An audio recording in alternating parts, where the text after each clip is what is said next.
This is my colleague David. He's learning to move things with his mind. Well, there you go. David and I are visiting a company called Emotiv. Emotiv wants to build technology that can channel our brainwaves into real-world commands. I think we're on the cusp of a type of brain augmentation that will transform the way that we are as humans. Tan Lee is the founder of Emotiv, and the way she describes her company's goal is kind of science fiction-y. We're applying science to make the force come alive. What Emotiv is doing is an extremely long way off from any of this stuff. But it's the beginning of something big, with the promise that one day our thoughts could control the objects around us. Can I put it on your head? Yeah. Okay, here we go.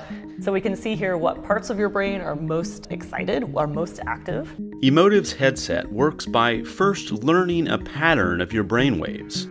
Any pattern, you choose it. Next, I want you to think of a thought that you're going to use to control this cube and push it away into the distance. Is there a certain type of thought? It could be any thought. Something that you think you can reimagine as accurately as possible later on command. Ready? And go. The computer records his brain activity while he thinks that thought. How'd that go? I guess we'll find out. Yeah, well. Now, when the computer sees the same brain pattern, it will move the cube. Ooh, ooh.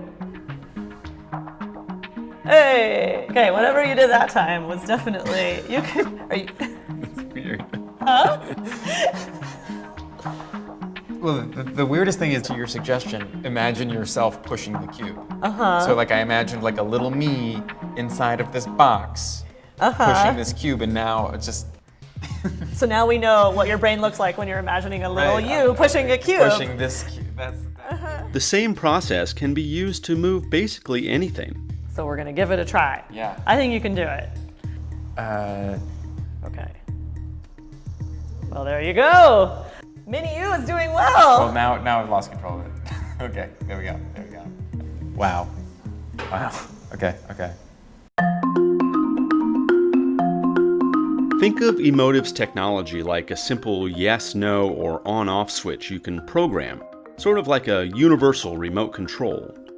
Tan Lee imagines a scenario where you could teach the headset to recognize several different brain patterns. There are really no limits to the kinds of things that we can control. We can do anything from turning on your TV, to program your TV channels, Netflix, turning on and off the lights. And the most powerful thing is all you're using is your brain. You can do all of that simply by thinking.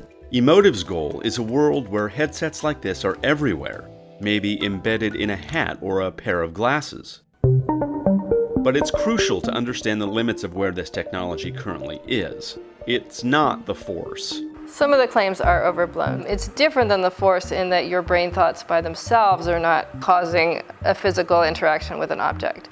Virginia DeSaw is a cognitive science professor at UC San Diego. She's an expert in brain-computer interfaces. She says the technology is promising, but still in its infancy. What you can't do right now is you can't say, think I want light on and turn the light on. Think I want the TV on and turn the TV on. Think I want the dishwasher on and turn the dishwasher on. She also says the technology is easily overhyped. Last year, Emotiv released a video of a paraplegic man driving a Formula One car using just his brain and an Emotiv headset. The video went viral, partly because of how impressive it made the technology seem, but DeSaw says we should be skeptical of what we're seeing here. You can't drive a car with your brain. And the driver in this video was probably only controlling certain elements. Likely in the case of the car is taking care of maintaining speed, staying in the lane, avoiding hitting anything. And Emotiv's headsets actually have a long way to go in just recording brain signals accurately. Think of how jerky the movement was when David tried to move that block. Specific brain signals can be really difficult to capture, and even with the latest EEG technology, we can't see them quite clearly. So it's like looking at something through the shower glass where it's frosted glass, and it's blurring everything out. Still, the capabilities are enough that companies are developing systems to allow so-called neurogamers to compete with their thoughts. And similar tech developed in other labs allows people to control artificial limbs with their minds. And maybe there's more ahead. People like Elon Musk, Mark Zuckerberg, and the entrepreneur Brian Johnson are developing brain control technology. Facebook is talking about a system where we will type with our thoughts. It sounds impossible, but it's closer than you may realize. These are big names with big money. But remember, right now, what the technology actually does is still pretty basic. There you go.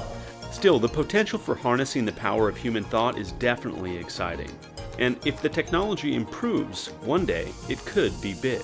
I think that this moment is an extremely exciting frontier that can truly transform our understanding of ourselves and also change the way we perceive our own limits as humans as well.